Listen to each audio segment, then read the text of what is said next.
Ah, ah. Baka, baka bulin ako nito.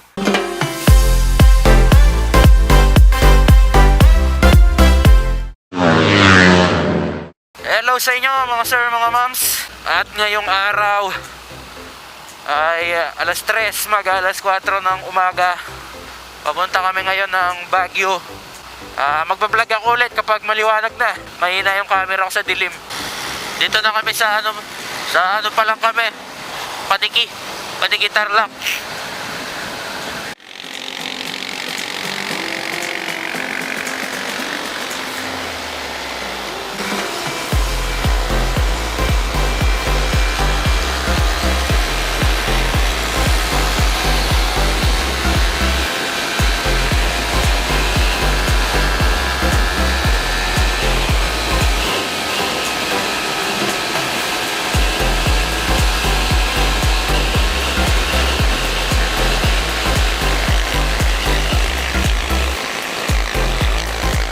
Naka 103 kilometers na tayo.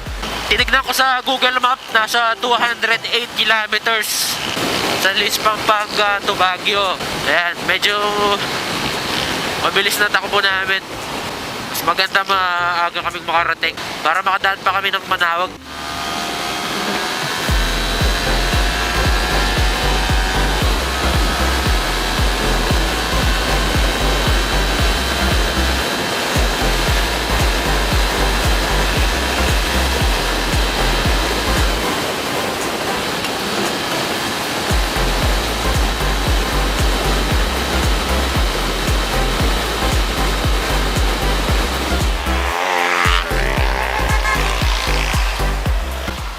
Bilyesis, Bagsakan, 1 kilometer. Nag-stop over kami doon sa Petron. Nag-full tank ako ulit. Ayan. Bali, yung gas ko nasa ano na, 140, 280 na gas ko. Kaso hindi pa naman siya empty. Nag-full tank na ako. Kasi nagpagas yung mga kasama ko eh. Sayang naman. Yan na nga! Ay, kakatapos lang namin kumain. Ayan, fully charged na naman ako. Hirap mag-drive ng gutom. Niligay ko nga pala ulit yung ano ko, cellphone holder, pati yung charger. 152 kilometers na. Halos magkasing layo pa lang Baguio at Baler. Ito na siguro, paon na eh oh. Ahunan na. Pero naira na naman rider ko nito. Busog pa ako, 2 rice eh. Iisip ko na agad yung mga bibilin kong pasalubong. Uy.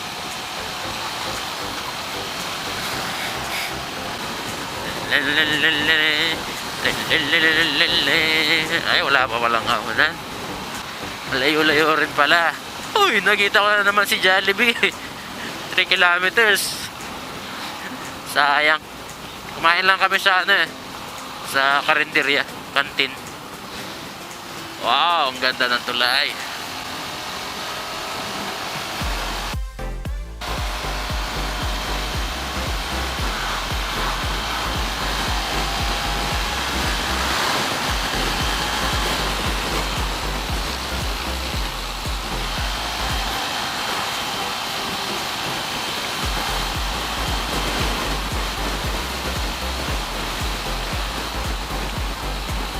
Ay, wala pa pala. La Union. Dito na kami sa La Union.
Benguet Province.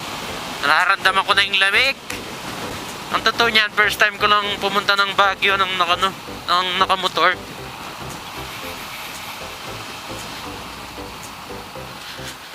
Huling nagpunta pa ako dito, college pa ako, nag-aaral pa ako. Nag-retreat kami dito. Kakatakot lang dito, matsyempuan ka ng landslide. Huwag naman sana. Mga nagtatanong kung paano mag-break in. Meron naman yung sa user manual. Nakasulat naman doon kung paano. Ano lang. Ano ba ang tamang pag-break in? Sundan mo yung sa manual, tama yun. Basta wag mong ibabad yung RPM mo sa sa mataas. Yun ang tamang pag-break in na nakasulat sa owner's manual. Pero yung akin kasi kung napanood nyo yung first ride ko, kung napanood nyo yung first ride ko, pagkalabas pa lang sa kasa, sinagad ko na. Nakabus pa kami nung pumunta kami dito.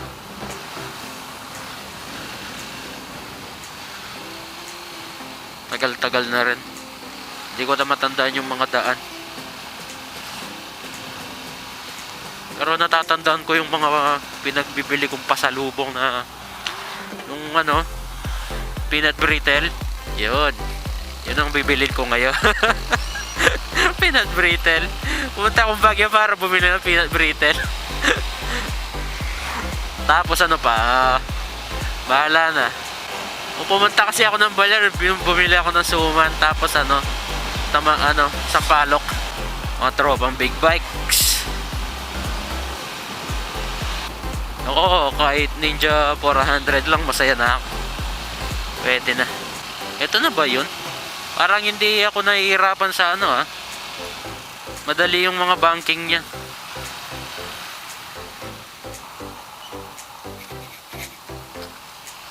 Hindi mahirap yung zigzag roads niya.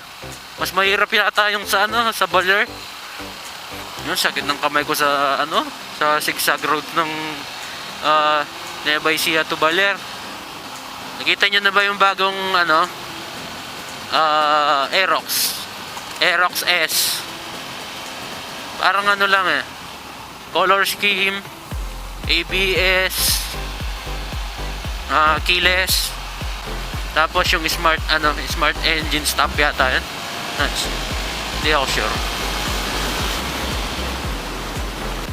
Kala ko dati ABS na tong mga Aerox na to. Di pa ba sila ABS? Kasi meron silang sensor sa sa front wheel.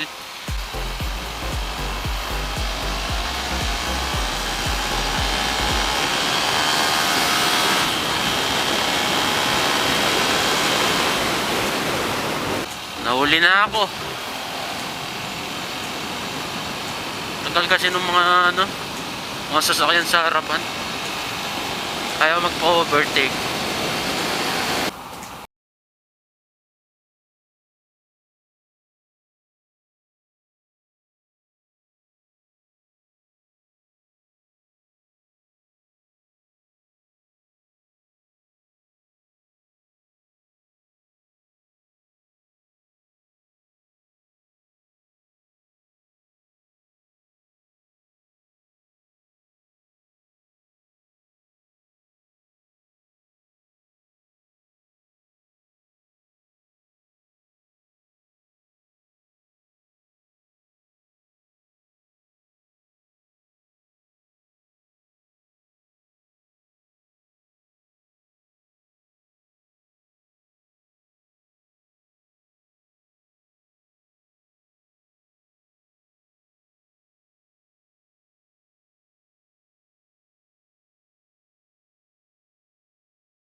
Sila minor na zigzag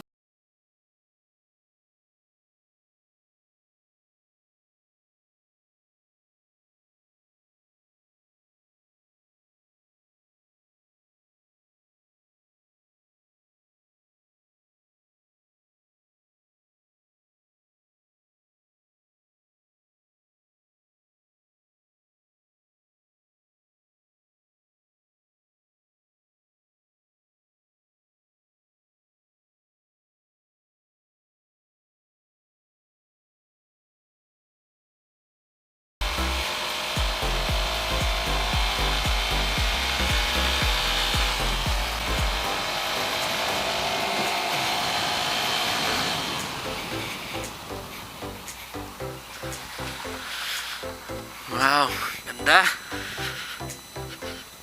Ang taas. Oh, lamig! Lamig!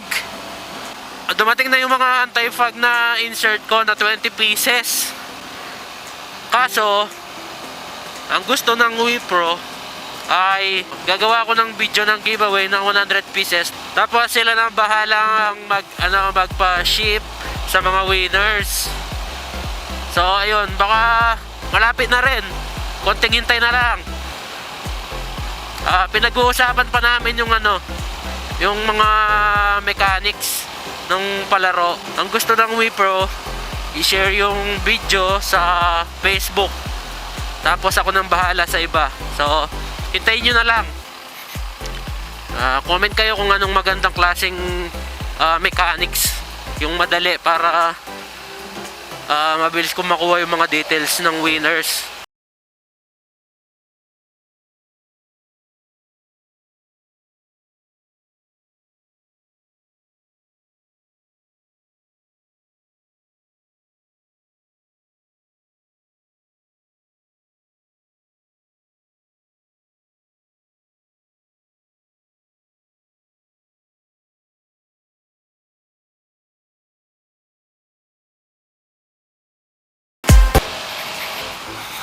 Naka 200 kilometers na rin pala tayo.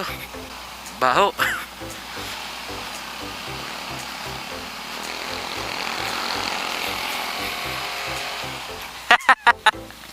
Ay ta.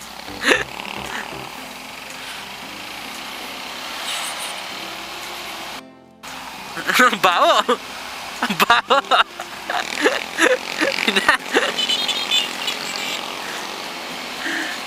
Baho ng dala ng truck na to. Baho. Tayo ng manok yun. Oh, lamig. Lamig nun ah. Lamig ako nun ah. Lamig. Yung part na yun ang lamig-lamig. Dito nakasinag yung araw dito kaya hindi masyado. Pero pag walang sinag yung araw, ang lamig.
Ayan mga sir mga ma'ams, pauwi